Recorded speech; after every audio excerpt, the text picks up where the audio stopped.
Shalom. Haleluya. Haleluya. Puji Tuhan. Mari kita langsung saja buka Alkitab kita, terambil dari Injil Yohanes pasal 21 ayat 1 sampai ayat yang ke-6. Kita akan membaca firman Tuhan ini secara berbalas-balasan. Injil Yohanes pasal 21 ayat 1 sampai 6. Demikian firman Tuhan. Kemudian Yesus menampakkan diri lagi kepada murid-muridnya di pantai Danau Tiberias, dan ia menampakkan diri sebagai berikut. Ayat 2. Di pantai itu berkumpul Simon Petrus, Thomas yang disebut Didimus, Nathanael dari Kana yang di Galilea, anak-anak Zebedius, dan dua orang muridnya yang lain. Kata Simon Petrus kepada mereka, "Aku pergi menangkap ikan." Kata mereka kepadanya, "Kami pergi juga dengan engkau." Mereka berangkat lalu naik ke perahu, tetapi malam itu mereka tidak menangkap apa-apa. 4. Ketika hari mulai siang, Yesus berdiri di pantai. Akan tetapi murid-murid itu tidak tahu bahwa itu adalah Yesus. Kata Yesus kepada mereka, "Hai anak-anak, adakah kamu mempunyai lauk pauk?" Jawab mereka, "Tidak ada." Ayat 6. Maka kata Yesus kepada mereka, "Tebarkanlah jalamu di sebelah kanan perahu, maka kamu akan beroleh." Lalu mereka menebarkannya, dan mereka tidak dapat menariknya lagi karena banyaknya ikan. Amin. Amin untuk sabda Tuhan.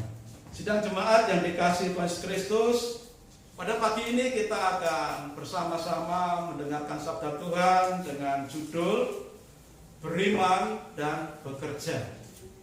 Beriman dan bekerja. Saudara, tadi lagu terakhir menyatakan Dia yang memelihara, Dia yang akan mengenyangkan kita di dalam kita melalui menjalani segala musim kehidupan ini. Kalau dikatakan segala musim, berarti kadangkala Tuhan izinkan hidup ini mengalami musim semi. Semua bermekaran tampak indah. Daun-daun mulai bermekaran, bunga-bunga bermekaran.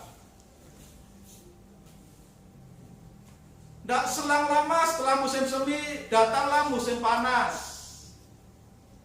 Di musim panas ini ya ada yang panen, ada yang mulai merasakan gerahnya, ya, suhu yang semakin hari semakin panas. Dan seberapa lama berselang, berganti musim menjadi musim gugur. Daun-daun mulai menguning. Setelah menguning jadi coklat, lalu rontok berguguran.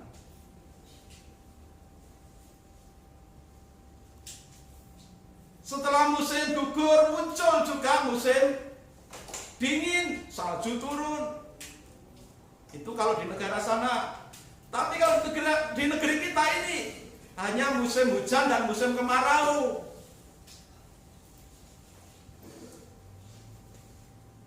Berapapun musim yang harus kita lalui, seperti lagu tadi menyatakan, Tuhan itu akan mengenyangkan kita, akan memelihara kita di dalam kita menjalani segala musim. Baik musim kemarau, baik musim penghujan, baik musim semi, musim gugur, musim panas, musim salju. Tuhan sanggup memelihara hidup kita. Amin, saudara.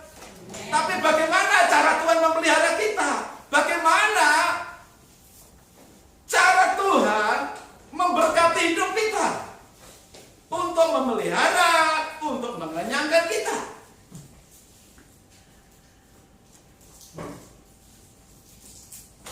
Tidak seperti burung.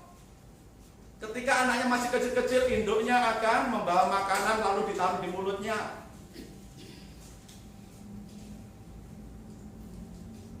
Ketika lapar, induknya tahu waktu jam berapa harus memberi makan anaknya yang masih kecil, yang belum bisa mencari makan sendiri. Tetapi kita manusia, Tuhan memang berjanji akan memelihara kita, memberkati kita, mengenyangkan kita, di dalam kita menjalani segala musim hidup kita. Baik musim panen, berkelimpahan, banyak panenan, hasil panenan, maupun saat-saat sulit di musim kering, tidak ada panenan, Tuhan akan sanggup memelihara kita. Tapi dengan cara bagaimana?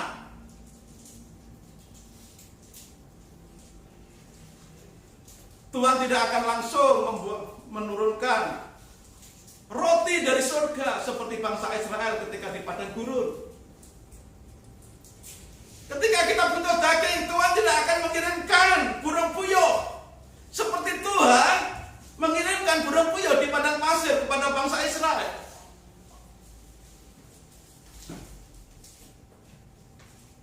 Melalui firman Tuhan pagi ini yang berjudul beriman dan bekerja inilah, kita akan menghadapi kehidupan ini, kita akan menjalani hidup kita ini sebagai orang percaya. Modal kita beriman dan bekerja.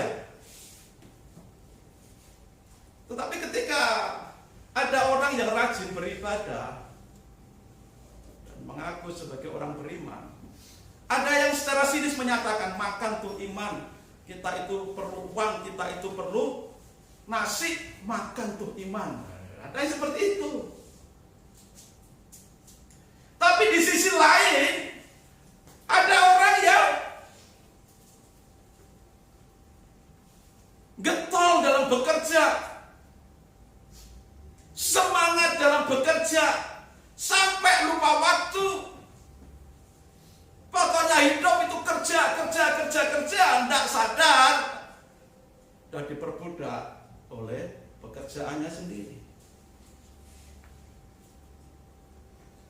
Yang satu mementingkan bagaimana kehidupan beriman tanpa mau bekerja, karena merasa Tuhan akan mendatangkan berkatnya secara ajaib. Tuhan sanggup membuat mukjizat dalam hidupku. Hanya dengan iman, uang datang, gemeruduk uang datang, berdatangan dari berbagai arah. Tiba-tiba ada orang mengirimkan uang kepadaku. Ini batara uang, karena kamu sudah duduk manis di rumah. Apakah seperti itu? Ya, ini hasil dari iman ini. Hasil dari iman. Memang ada kasus-kasus tertentu seperti itu. Tapi secara umum Tuhan akan memberkati orang percaya, umatnya. Seperti lagu tadi, dia akan mengenyangkan, akan memelihara kepada setiap umatnya untuk melalui segala musim hidup ini. Dari firman Tuhan yang kita baca ini, kita akan belajar beberapa hal. Dari kehidupan para murid, saat itu para murid sedang mengalami krisis iman. Ketika Yesus ditangkap, disalibkan, ada yang berharap di antara para murid ketika Yesus disalibkan, ada yang berharap Yesus akan menunjukkan kuasanya melalui atau di atas kayu salib. Tuhan akan tunjukkan kuasanya secara ajaib. Tiba-tiba paku yang di tangan dan kaki bisa lepas, lalu Yesus akan turun jadi manusia perkasa. Ada yang punya pikiran semacam itu.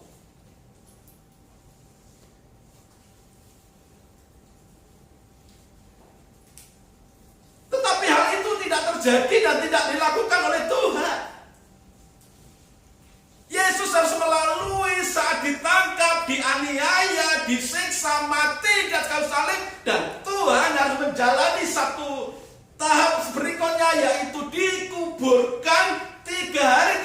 di sana bangkit. Tetapi rupanya para murid ketika Yesus dikuburkan, para murid sudah seperti ayam yang kehilangan induk. Tidak tahu mau pergi kemana, tidak tahu apa yang akan diperbuatnya. Tidak lagi punya iman, tidak lagi punya kepercayaan bahwa Yesus sanggup bangkit dari kematian. Tidak ada. Sudah tidak ada lagi pengharapan di dalam diri para murid saat itu. Sehingga ketika kita baca ayat tadi, ketua gengnya di Petrus, ketua kelompoknya di Petrus, bilang pada teman-temannya, aku mau cari ikan . Lalu yang lain, teman-temannya yang lain, aku ikut. Lalu semalaman dikatakan, mereka pergi mencari ikan. Karena memang tidak punya pengharapan lagi kepada Tuhan Yesus. Bahwa mereka kembali dalam kehidupan lamanya tanpa Yesus. Maka mereka kembali bekerja. Dan dikatakan dalam bacaan kita tadi, semalaman mereka menangkap ikan, mereka tidak dapat apa-apa.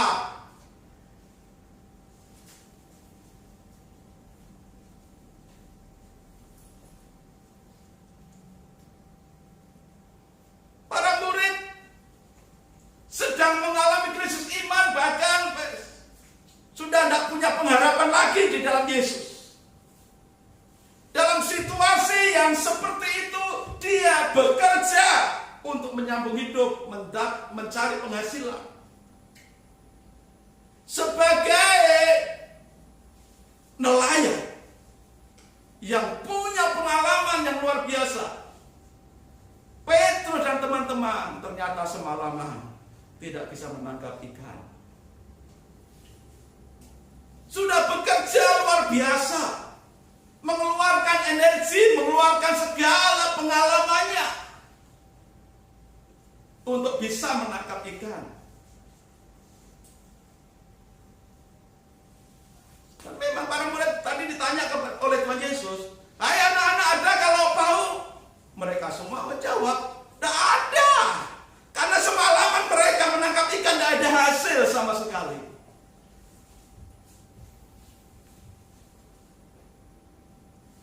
Mereka melakukan pekerjaan tanpa pengharapan di dalam Tuhan, tanpa iman.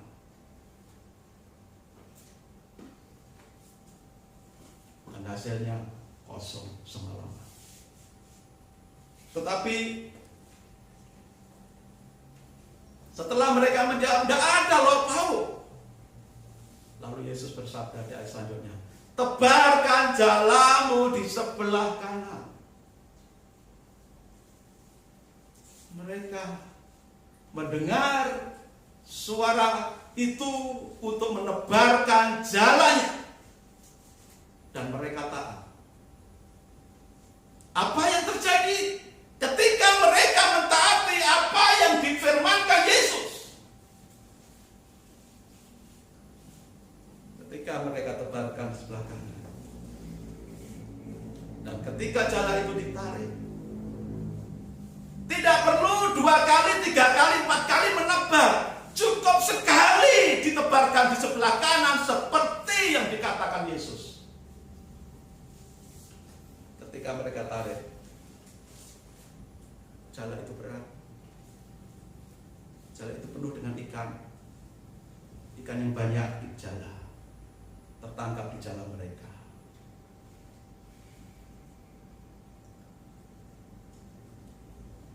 Mereka bekerja di awal pertama kali tanpa iman, tanpa pengharapan di dalam Yesus. Tetapi selanjutnya ketika mendengar perkataan Yesus, mereka mengimani, mereka mentaati. Yang terjadi adalah sekali gebrakan, sekali disebarkan jala itu, jalanya penuh.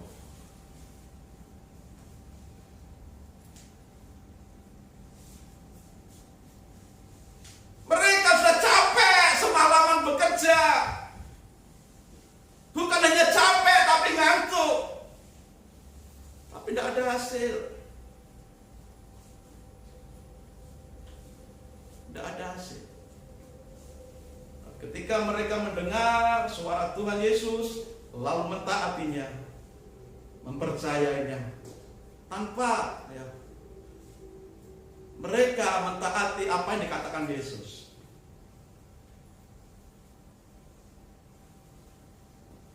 mereka tidak akan mendapatkan hasil apa-apa. Hanya ketaatan kepada perkataan Yesus sajalah mereka bisa mendapatkan hanya sekali lebaran, jalan mereka penuh. Dari kejadian dan peristiwa ini kita belajar, seringkali apa yang kita kerjakan tanpa iman itu akan kosong hasilnya. Tapi ketika kita melakukan segala pekerjaan kita dengan iman, dengan mempercayai perkataan Tuhan, dengan pengharapan penuh kepada kuasa firman, yang terjadi adalah Tuhan memberkati.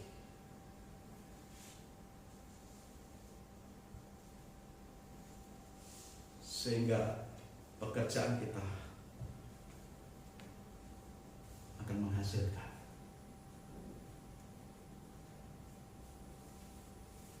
Dan Tuhan mengajarkan kepada kita melalui perikop ini, pentingnya kita memiliki iman dan ketaatan untuk melakukan apa yang difirmankan Tuhan di dalam hidup ini. Beriman dan bekerja. Iman murid-murid itu kepada perkataan Yesus dilaksanakan dengan menebarkan jala, dan itulah pekerjaan mereka, itulah keahlian mereka. Tapi keahlian mereka tanpa penyertaan Tuhan, tanpa iman, kosong hasilnya. Mungkin di antara kita akan menyampaikan pertanyaan, loh, buktinya banyak itu orang-orang yang tidak percaya Tuhan jadi konglomerat, ya kan?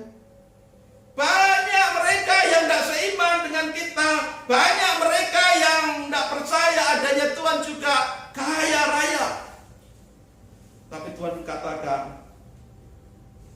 apalah gunanya engkau memiliki seluruh dunia ini, tapi jiwamu binasa.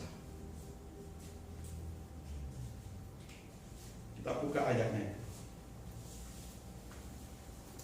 Matius 16 ayat 26.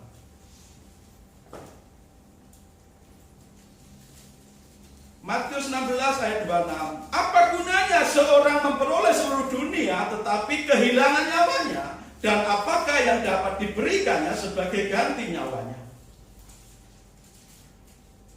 Apakah gunanya seorang memperoleh berhasil dalam pekerjaan sekulernya tetapi binasa? Ketika kita mati, harta kita tidak akan menyertai kita.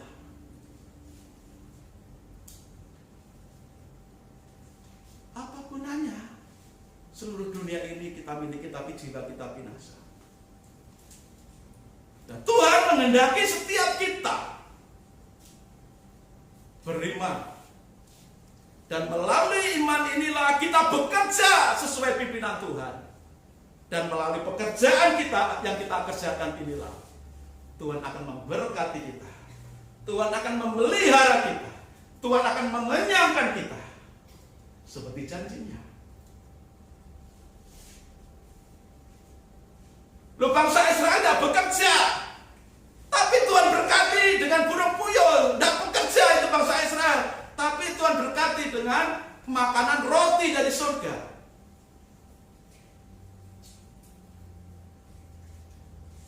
Kalau dikatakan bangsa Israel di padang gurun itu tidak bekerja, itu salah. Bangsa Israel itu bekerja melakukan perintah Tuhan.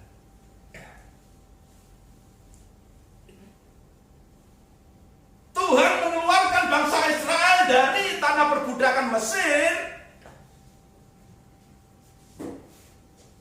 dan Tuhan memberkati mereka sepanjang perjalanan mereka. Ketika mereka butuh perlindungan, Tuhan lindungi. Ketika mereka membutuhkan air, Tuhan berikan air. Ketika mereka lapar dan membutuhkan makanan yang mengenyangkan, Tuhan berikan budak puyuh. Tuhan berikan roti dari surga. Bangsa Israel sedang melakukan perintah Tuhan.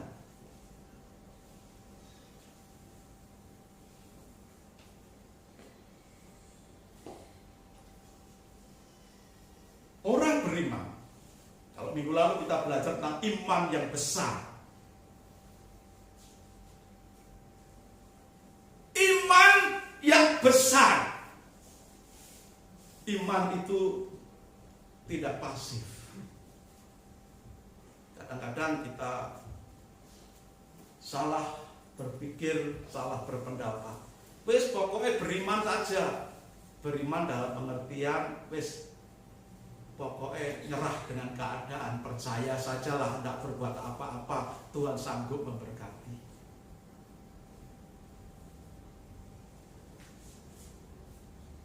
Iman yang pasif.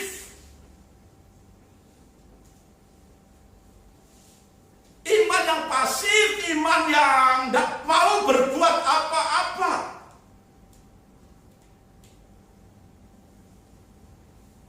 Tuhan tidak mau seperti itu. Dan Alkitab mencatat setiap kali kata yang diterjemahkan dengan iman itu berarti itu kata yang aktif, bukan yang pasif. Kalau itu kata aktif, berarti harus ada tindakan, harus ada kerja, harus ada gerakan, bukan berdiam tanpa melakukan apa-apa. Wes pokoknya percaya saja, Tuhan pasti kirimkan duit.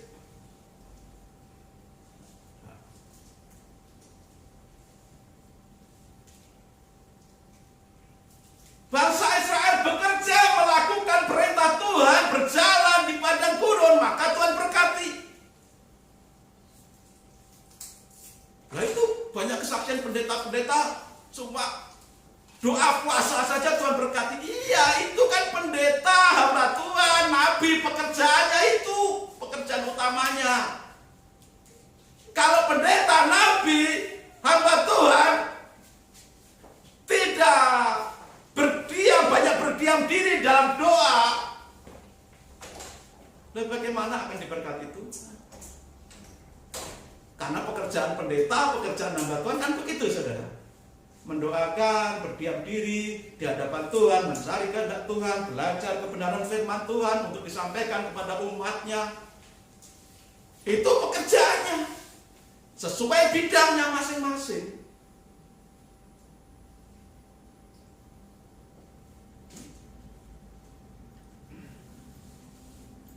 Iman itu selalu aktif melakukan apa yang Tuhan kehendaki sesuai tugas dan panggilan hidup kita masing-masing.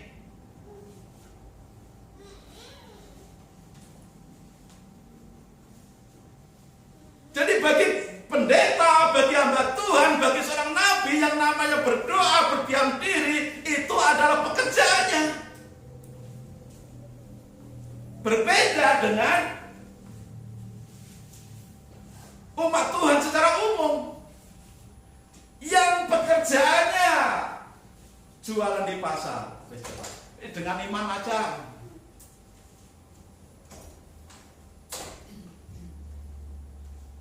Lalu tidak melakukan jualan, memangnya akan laku. Pekerjaannya yang selama ini dikerjakan adalah berjualan. Lalu karena mendapat pengajaran dengan iman saja, tiba-tiba uangnya datang, lalu ada orang beli. Harus ada action kita jualan, harus kita action kita bekerja dengan baik, berjualan dengan baik. Kalau memborong pekerjaan dengan baik. Iman menggerakkan orang untuk bekerja, aktif bekerja, sesuai panggilan hidupnya, sesuai bidang pekerjaannya. Tetap Tetapi tidak sekedar bekerja sesuai panggilan hidupnya, tapi bekerja dengan etos kerja yang benar sesuai dengan firman Tuhan. Ini urutannya, saudara. Iman yang benar itu menggerakkan anak-anak Tuhan untuk aktif bekerja sesuai panggilan hidupnya masing-masing.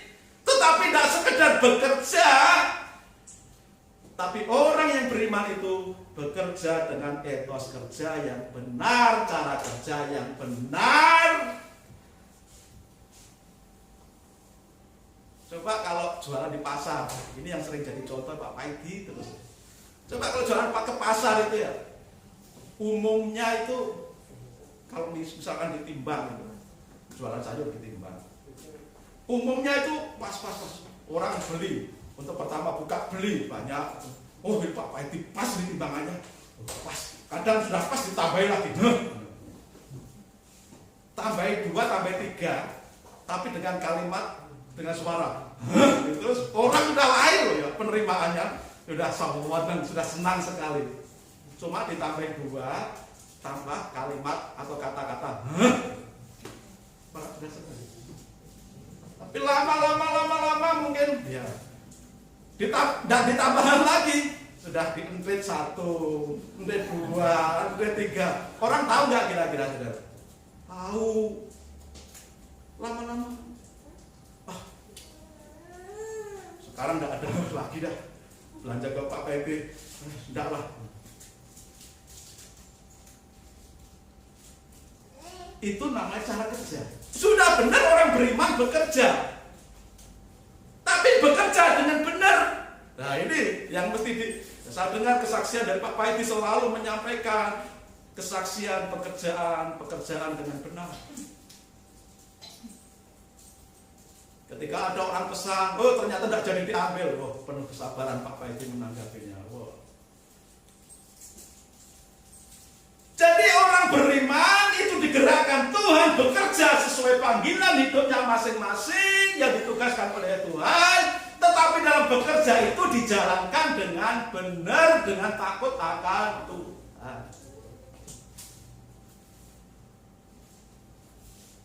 Tuhan mau setiap kita itu beriman dan bekerja dengan benar. Dari situlah Tuhan akan memberkati kita.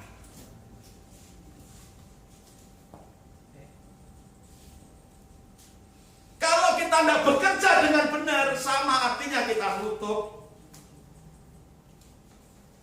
rezeki kita, jalan berkat kita. Karena melalui bekerja inilah Tuhan, ini jadi sarana Tuhan, ini menjadi alat Tuhan untuk memberkati kita.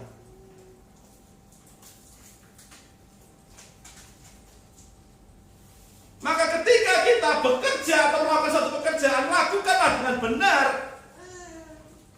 Karena dari situ Tuhan akan memberkati kita. Kita seringkali mendengar kalimat begini, ora et labora. Berdoa dan bekerja.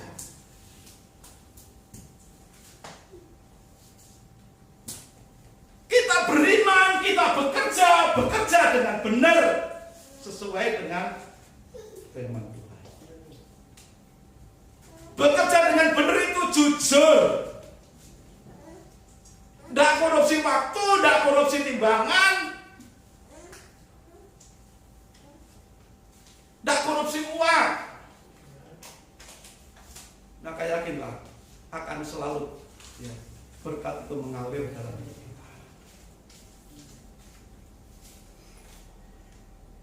Kalau kita membaca dalam kitab Ibrani di pasal 11, di situ ada disebutkan pahlawan-pahlawan iman.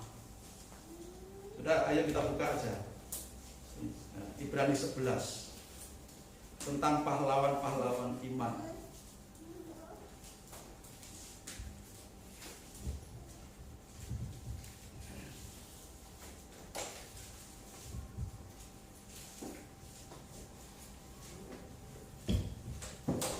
Ibrani pasal 11, judulnya saksi-saksi iman, tapi di versi yang lain disebut pahlawan iman. Kita Kita cek saja nama-namanya. Yang pertama itu Habel, ayat yang keempat. Karena iman Habel telah mempersembahkan kepada Allah korban yang lebih baik daripada korban Kain, saudaranya. Habel bisa mempersembahkan korban yang lebih baik daripada korban saudaranya yang bernama Kain.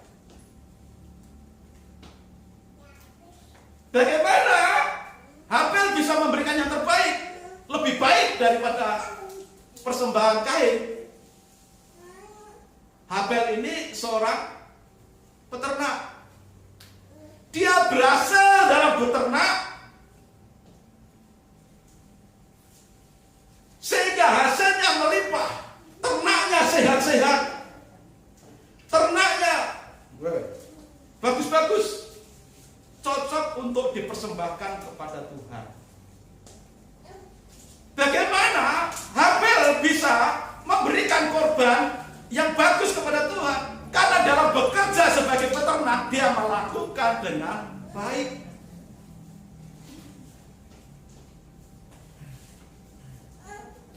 Sehingga karena dia tahu bahwa pekerjaan sebagai peternak itu dilakukan dengan baik, dengan benar, dengan kesungguhan hati, maka hasilnya adalah ternaknya itu bagus-bagus dan layak untuk dipersembahkan kepada Tuhan. Dan itulah yang membuat korban dari Habel diterima oleh Tuhan. Korban yang lebih baik daripada korban Kain. Karena Habel sejak menjadi memelihara ternak itu benar-benar dipelihara dengan baik. Dan Alkitab mencatat karena iman maka Habel, korban Habel diterima. Korban Habel diterima oleh Tuhan karena korbannya baik dan terbaik dibandingkan punyanya Kain. Dimulai dari mana? Saat dia bekerja memelihara ternak-ternaknya dilakukan dengan baik. Mengapa Habel bisa mengerjakan beternak dengan baik? Karena dia melakukan berdasarkan iman. Pengharapannya nanti kalau ternakku ini sehat-sehat akan kupersembahkan kepada Tuhan. Harapannya itu. Maka dia kerjakan dengan baik, memelihara ternaknya, diberi makan yang sehat-sehat, dimandiin, ya dipelihara dengan baik, sehingga semua ternaknya bisa bertumbuh dengan baik. Di antara ternak-ternak yang bertumbuh dengan baik itu diambil yang terbaik untuk Tuhan.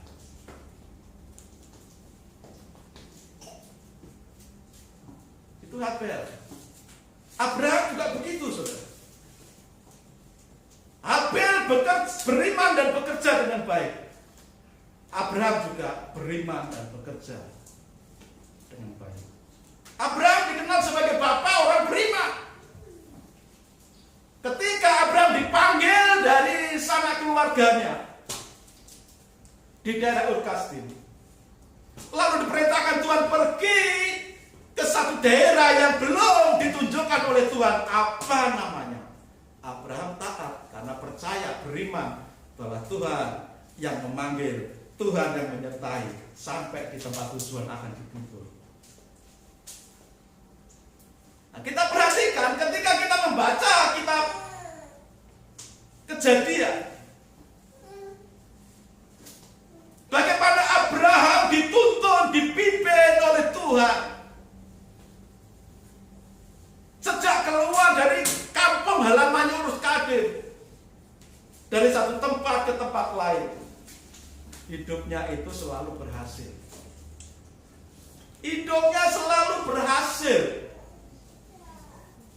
Orang-orang yang mengikutinya, keponakan-keponakannya yang mengikutinya juga berhasil. Karena apa? Adam bukan hanya berjalan dengan iman sesuai panggilan Tuhan untuk keluar dari kampung halamannya menuju tanah yang akan diberikan oleh Tuhan. Tetapi Tuhan, Abraham bekerja, melakukan pekerjaannya dengan baik, dimanapun dia singgah, dimanapun dia tinggal. Sehingga di tempat manapun dia singgah, dia tinggal untuk beberapa saat, di situ harta kekayaannya bertambah-tambah. Sehingga dia sangat disegani dan ditakuti oleh banyak orang. Dan selanjutnya dalam semua sejarah kehidupannya tercatat dalam Alkitab, bagaimana Abraham itu dalam hidupnya beriman dan bekerja. Apa yang dikerjakannya itu adalah sebagai bukti apa yang dia imani. Dan Alkitab juga mencatat bahwa karena perbuatannya itulah, pekerjaannya yang dilakukan karena iman kepada Tuhan itulah, maka Abraham dibenarkan oleh Tuhan. Siapa lagi? Yusuf juga termasuk tokoh yang luar biasa. Imannya perlu kita teladani, kita contoh. Di masa-masa sulit, mulai dari hidup bersama dengan keluarganya, dengan saudara-saudaranya.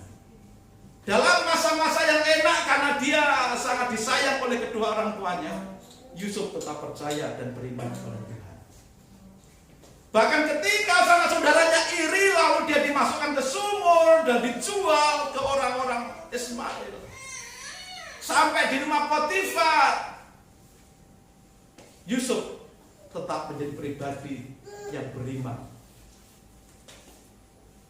Tetapi di setiap musim kehidupan Yusuf, mulai dari rumahnya sampai dia dimasukkan ke sumur, terus dijual, lalu masuk ke rumah Potifar, dan terus pada akhirnya menjadi orang nomor 2 setelah Raja Firaun.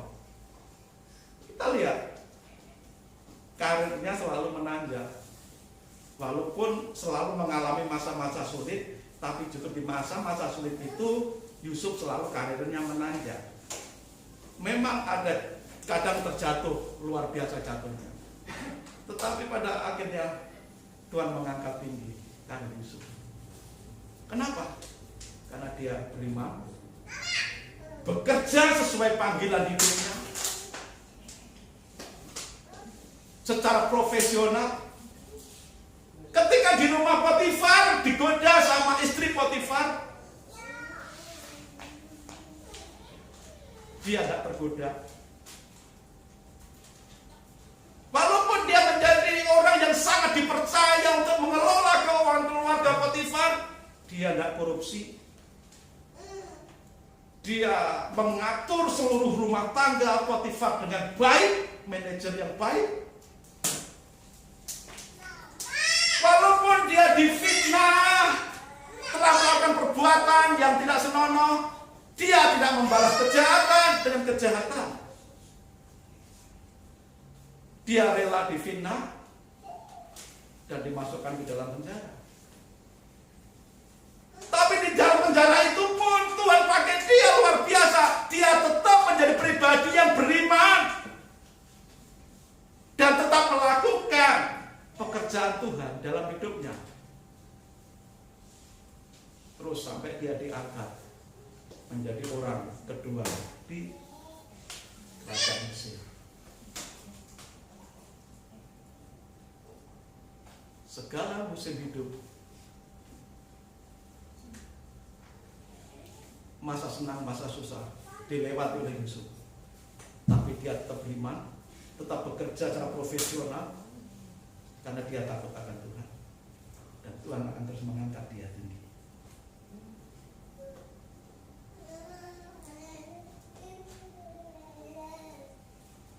Sadrak, Mesak, Abednego, Daniel,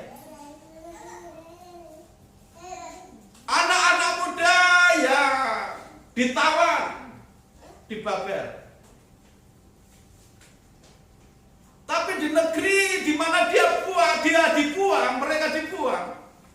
Mereka tetap beriman, mereka tetap profesional melakukan pekerjaannya dengan baik, Sehingga Sadrak, Meshak, Abednego dan Daniel menjadi anak-anak muda yang terkemuka, yang terdepan, yang terbaik, bahkan ketika dibandingkan dengan penduduk asli Babel. Sadrak, Meshak, Abednego, Daniel tetap beriman, bahkan di tengah ancaman dengan dapur api yang menyala-nyala 7 kali, bahkan di tengah ancaman Daniel dimasukkan ke gua singa, tetap beriman dan tetap profesional melakukan pekerjaannya dengan baik. Akhirnya mereka diangkat oleh Tuhan dalam posisi yang tinggi. Beriman lalu melakukan pekerjaan yang ditugaskan sesuai panggilan hidup masing-masing, seperti tokoh-tokoh dalam Alkitab ini. Hal serupa juga Tuhan tugaskan kepada kita. Ketika kita mengaku beriman kepada Tuhan, mengaku punya iman yang besar, seharusnya kita menjadi pekerja-pekerja yang tangguh di bidang kita masing-masing. Memang ada kalanya tantangan, halangan, cobaan di tempat kerja kita. Tapi sebagai orang beriman kita yakin penyertaan Tuhan akan menyertai kita, melindungi kita dan memberkati kita. Seperti halnya Habel, Abraham, Yusuf, Sadrak, Meshak, Abednego, Daniel. Ada banyak tantangan, godaan, cobaan yang dilalui dalam melakukan pekerjaannya. Tapi terbukti Tuhan semakin mengangkat dia. Walaupun pada akhirnya Habel mati, tetapi darahnya pun bisa berkata-kata kepada Tuhan. Walaupun berkali-kali Abraham berusaha disalahi, dicelakai oleh beberapa orang, tapi tidak berhasil. Tuhan tetap melindungi. Walaupun Sadrak, Meshak, Abednego dimasukkan dapur api, Tuhan izinkan terjadi. Mereka pada akhirnya diangkat oleh Tuhan, diberi kemuliaan oleh Tuhan melalui bidang pekerjaannya mereka. Daniel juga pada akhirnya diangkat oleh Tuhan menjadi yang terkemuka, bahkan di antara orang-orang Babel sekalipun. Saudara sekalian, jemaat Tuhan yang dikasihi Tuhan, ayo kita beriman dan bekerja dengan benar karena kita anak-anak Tuhan.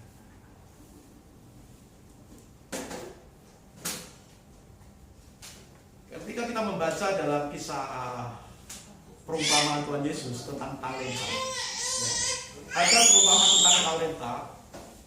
Ketika kerajaan surga diumpamakan seperti seorang tuan yang mau bepergian jauh, lalu kepada 3 orang hambanya, yang satu diberi 5 talenta, yang nomor 2 diberikan 2 talenta, yang nomor 3 diberikan 1 talenta, dengan pesan supaya talenta-talenta itu diusahakan, dikembangkan. Maka nanti setelah sang tuan datang dari bepergiannya, akan dimintai pertanggungjawabannya. Dan benar, ketika sang tuan datang, lalu dipanggillah ketiga hambanya yang sudah diserai talenta masing-masing sesuai dengan kemampuannya. Yang diberi 5 talenta dia serahkan. Tuhan, ini 5 talenta yang Tuhan berikan sudah menjadi 10 talenta. Yang 2 talenta juga menghadap tuannya. Tuhan, 2 talenta yang Tuhan serahkan kepada saya, sudah saya usahakan, sudah saya lakukan untuk dikembangkan, hasilnya 4 talenta. Yang terakhir, yang 1 talenta, Tuhan, ini 1 talenta Tuhan, tetap masih 1.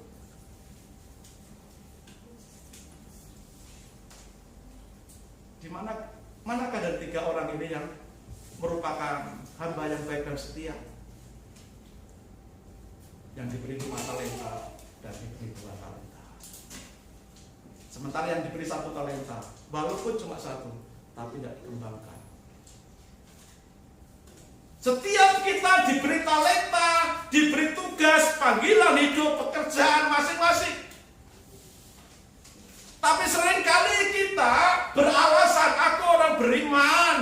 usahlah bekerja soro-soro, tidak usahlah bekerja sulit-sulit, susah-susah. Tuhan pasti berkati. Itu iman yang salah seperti itu. Iman yang benar selalu seperti yang diberi talenta 2 dan 5 talenta tadi.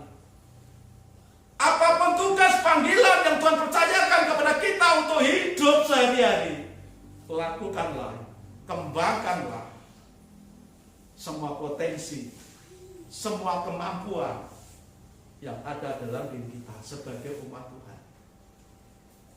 Setiap kita umat Tuhan diberi kemampuan yang harus kita gali, kita kembangkan, kita gunakan, kita manfaatkan supaya berlipat kali ganda. Ketika potensi kita kembangkan sedemikian rupa menjadi berlipat kali ganda. Yang untung bukan orang lain. Mungkin orang lain akan ikut menikmatinya, tapi pertama-tama yang akan menikmati, yang akan diuntungkan adalah kita sendiri yang mau mengembangkan talenta yang Tuhan sudah berikan. Itu sama saudara, beriman dan bekerja dengan benar seperti yang dikehendaki Tuhan. Itu yang Tuhan mau. Sehingga Tuhan akan datang pada akhirnya meminta pertanggungjawaban kepada setiap kita. Ayo jemaat di GSI Bethlehem, di mana talenta-talenta yang sudah kuberikan kepada kalian, kupercayakan kepada kalian.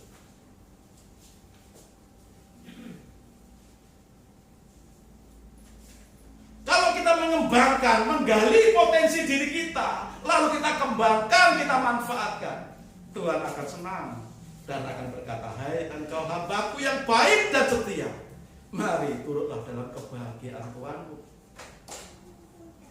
Tetapi yang tidak mau menggali potensi diri, tidak mau menggali potensi diri, tidak mau belajar, tidak mau bekerja, tidak mau melakukan hal-hal yang baru agak sulit sedikit, sudah mundur. Menghadapi tantangan sedikit, sudah tidak mau maju. Orang semacam ini pada akhirnya Tuhan akan marah. Dan Tuhan katakan, hai engkau hambaku yang jahat. Kenapa dikatakan jahat? Sudah diberi kepercayaan, tapi tidak memanfaatkannya dengan baik.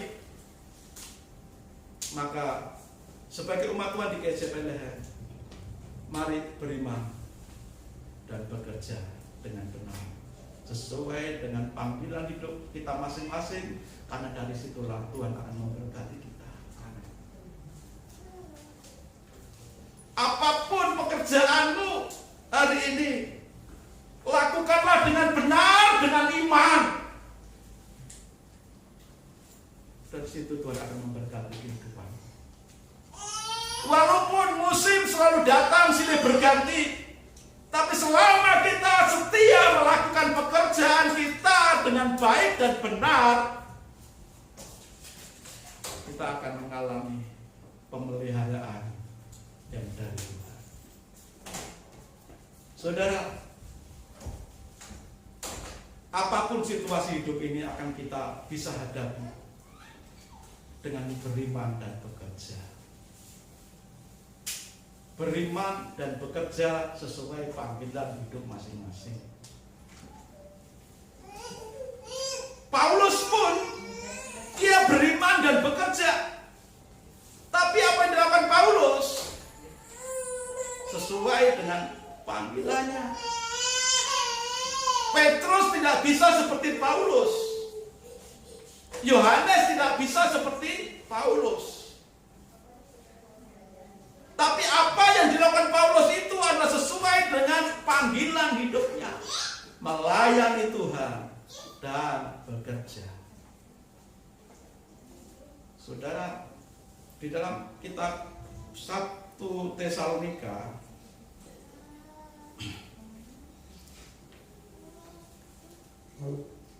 ya, 1 Tesalonika 4 ayat 11 dan 12. Ayat 11 dan 12, 1 Tesalonika 4. Dan anggaplah sebagai suatu kehormatan untuk hidup tenang, untuk mengurus persoalan-persoalan sendiri.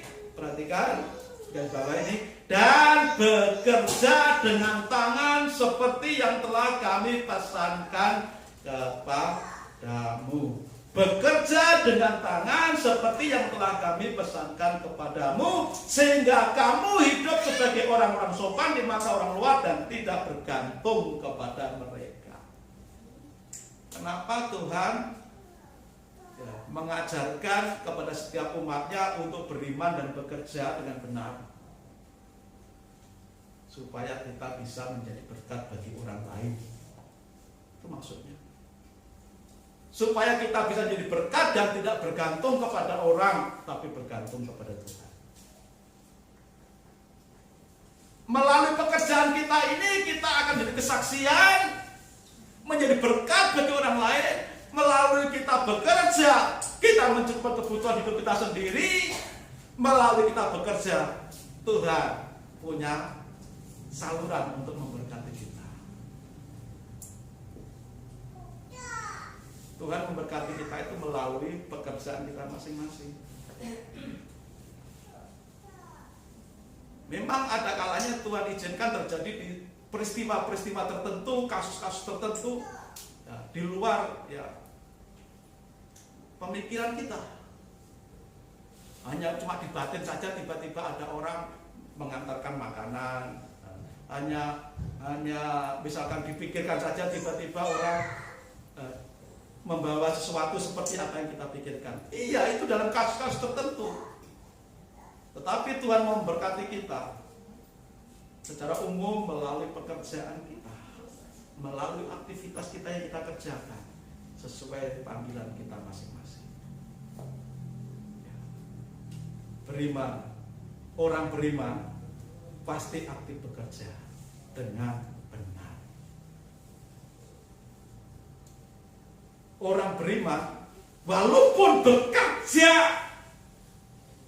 dia tidak lupa kewajibannya kepada Tuhan. Orang yang beriman walaupun dia sibuk bekerja, tidak lupa kewajibannya, tanggung jawabnya, tugas-tugasnya kepada Tuhan. Apa tanggung jawab orang percaya kepada Tuhan? Sebagai orang beriman, beribadah. Begitu. Membawa korban kepada Tuhan. Korban apa? Persembahan diri. Persembahan diri itu korban kita kepada Tuhan. Korban tangan. Setiap kita datang ke rumah Tuhan membawa persembahan-persembahan. Selama sekian waktu, sekian hari kita bekerja, Tuhan berkati, maka Tuhan perintahkan, jangan kau datang ke rumah Tuhan dengan tangan hampa. Membawa persembahan. Selain memberi diri sebagai persembahan yang hidup, bawa persembahan kepada Tuhan. Dan itulah tanggung jawab kita. Jangan sampai kita bekerja, sibuk bekerja, fokus di bekerja, lupa waktu untuk Tuhan. Orang yang beriman dengan benar pasti pekerja yang tangguh dan pekerja yang benar di bidangnya. Dan orang yang beriman di dalam kesibukan pekerjaannya tidak akan pernah melupakan. Kalau ada orang yang mengaku beriman tapi melupakan waktunya untuk Tuhan, kalau ada orang yang mengaku beriman tapi tidak memenuhi kewajibannya kepada Tuhan dalam hal ibadah kepada Tuhan, tapi dipertanyakan imannya, ini iman yang benar atau tidak? Iman yang benar selalu bekerja dengan benar, dan dalam bekerja itu selalu ingat Tuhan. Dari situlah perputarannya. Orang beriman bekerja, diberkati Tuhan, di dalam pekerjaannya ada lupa Tuhan. Semakin kita melakukan ya,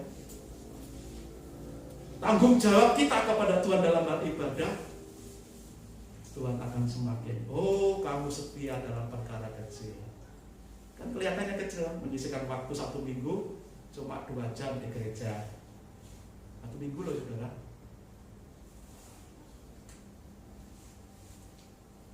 1 minggu 7 hari, 1 hari bergereja. Tapi dalam 1 hari tidak 1 hari full 24 jam, 2 jam. Berapa persen dari waktu totalnya saudara? 1 minggu. Tapi seringkali kita dengan alasan bekerja lupa Tuhan, tapi tetap mengaku beriman. Benar enggak iman seperti itu? Tuhan selalu memanggil kita. Ingat dan kuduskan hari Sabat. Jangan kau jauhkan diri dari pertemuan-pertemuan ibadah. Tuhan selalu mengundang, marilah engkau yang letih lesu dan beban berat, aku akan memberikan kelegaan kepadamu. Sudah jemaat, mari beriman, mari bekerja, mari lakukan tanggung jawab kita sebagai orang beriman untuk setia beribadah. Tuhan Yesus berkati kita semuanya. Amin.